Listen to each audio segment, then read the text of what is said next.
श्री रामचंद्र लंका बसी रावण को आज्ञा ये कारण आज्ञा दिगला आंभर घरणी जनक नंदी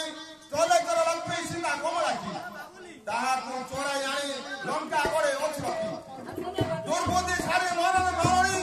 हनुमंत संगे आस सीता संगे आनी आंभर श्री सामुरे समर्पण करदेबू समस्त दोष क्षमा करी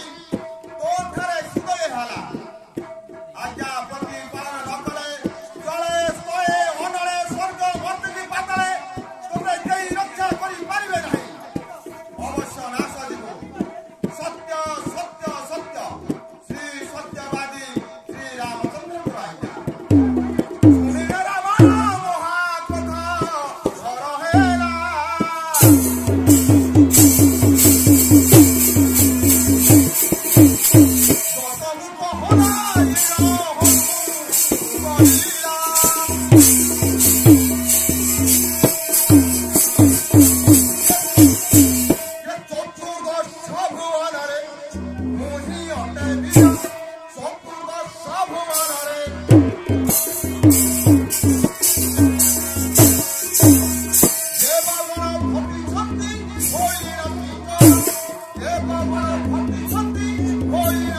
Thank you.